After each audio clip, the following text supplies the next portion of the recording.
उपमुख्यमंत्री देवेंद्र फडणवीसांनी घेतली राज्यपालांची भेट। भेटीचं कारण मात्र गुलदस्त्यात।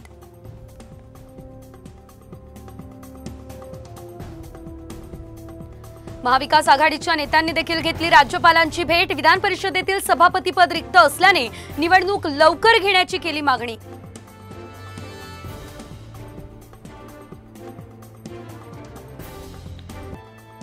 अॅम्ब्युलन्स घोटाळा कुणाच्या पुत्रासाठी? विरोधी पक्षनेते वडेट्टीवार यांचा सरकारला सवाल।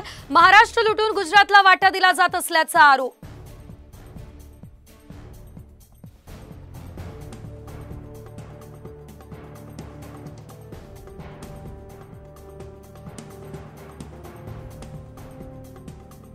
लाडकी बहीण योजनेचे फॉर्म ऑनलाईन पोर्टलवर भरता येणार। ऑफलाईन ऑनलाईन सुविधा सुरू। आदिती तटकरे यांची माहिती।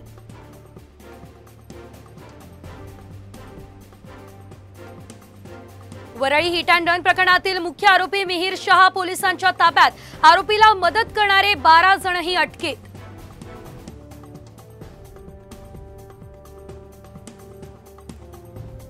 चिंता वाढली। केरळमध्ये मेंदू खाणाऱ्या अमिबाचा चौथा रुग्ण। 14 वर्षांच्या मुलाला लागण तर एका 3 वर्षीय मुलाचा मृत्यू।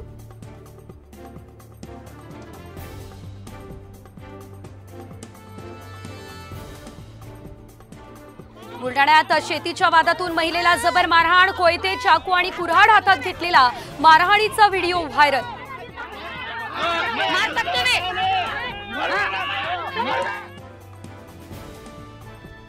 बस थांबवण्यावरून एसटीच्या महिला वाहक आणि प्रवासी भिडले। संभाजीनगरमधल्या पाचोड बस स्थानकातली घटना।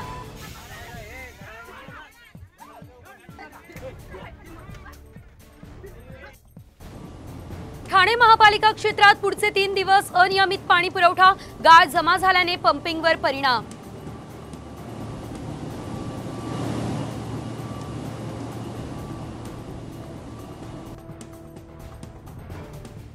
मुंब्रा बायपासवर खोदकामादरम्यान कोसळली दरड। थोडक्यात बचावले मजूर।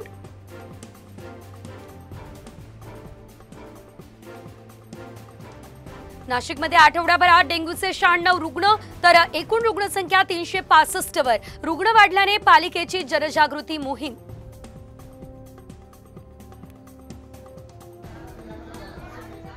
भिवंडीमध्ये पिसाळलेल्या कुत्र्याचा 25 ते 30 जणांना चावा। नागरिकांनी पिसाळलेल्या कुत्र्याला दगडाने ठेचलं।